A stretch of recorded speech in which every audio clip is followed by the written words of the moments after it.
ओम नमो नारायणाय। प्यारे बंधुओं, स्वागत है आपका अब्बा मंडल संस्थान सरोज देवाजी के साथ। तो पिछली वीडियो में हमने बताया था कि ठाकुर जी को उखल से बांध दिया गया क्योंकि वो खुद ही बंध गए।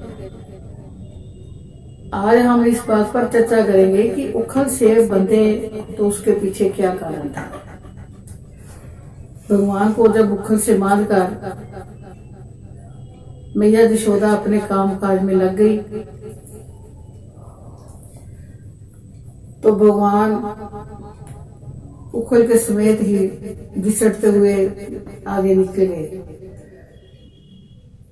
और जब आगे गए तो दो वृक्ष थे वहां पे, उनकी उखल टेढ़ी हो गई और वृक्ष के बीच में फंस गई। दोनों वृक्षों के बीच में फंस गई। वो जो वृक्ष थे उनके बीच में जब फंस गई तो भगवान ने उनका भी उद्धार करना था, जो सदियों से भगवान का इंतजार कर रहे थे। भगवान ने जब थोड़ा सा जोर लगाया तो वो एकदम से तड़क करके गिर गए, टूट गए। तो उनमें से दो यक्ष कुमार निकले जिनका भगवान ने उद्धार किया। अब वे कौन थे जिनका उद्धार किया था? मेरे कहने का मतलब ये है कि भगवान की हर लीला के पीछे कोई ना कोई रहस्य है। भगवान ने कुछ ना कुछ करना होता है, किसी न किसी का उद्धार करना होता है। तो वो यमला अर्जुन नाम के दो पेड़ थे।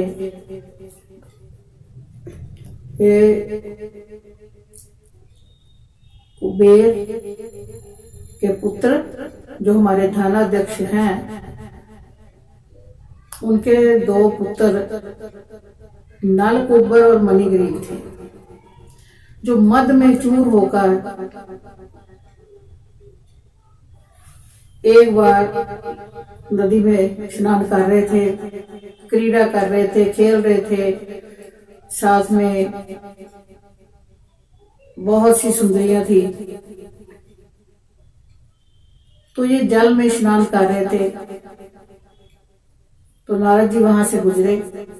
उन्होंने देखा स्त्रियां तो लज्जा कर एक दो और हो गई, लेकिन इन दोनों ने भगवान का सम्मान नहीं किया कि नारद जी, देव ऋषि नारद इधर से आ रहे हैं।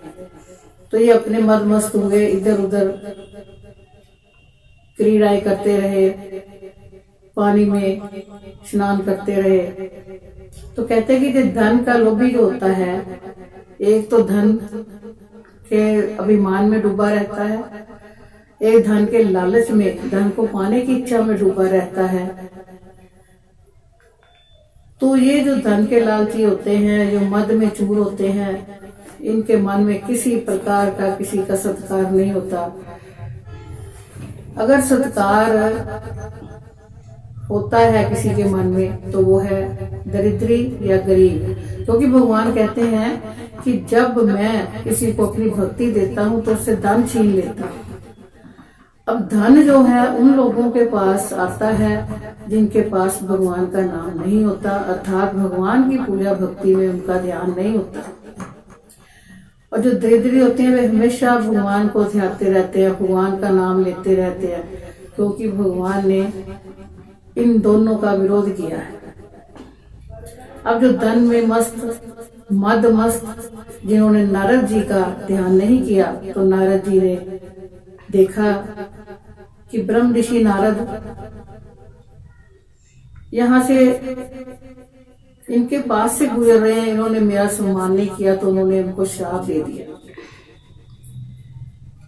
कि आप एकदम जड़ हो जाओ और नग्न अवस्था में रहो। नग्न अवस्था का मतलब तो यही है कि जैसे वृक्ष सर्दी में, गर्मी में, तूफान में, अंधेरी में जड़ ही रहते हैं, ना हिल सकते हैं, ना जुल सकते हैं, ना इधर उधर जा सकते हैं, लेकिन गति होती है, इनमें बढ़ने की गति होती है, चलने फिरने की गति नहीं होती।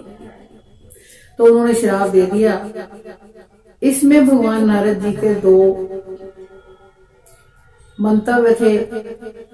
एक तो उनका मद चूर करना था और दूसरा ये था कि इनका भगवान श्री कृष्ण से मिलाप कराना, उनके द्वारा इनका उद्धार कराना।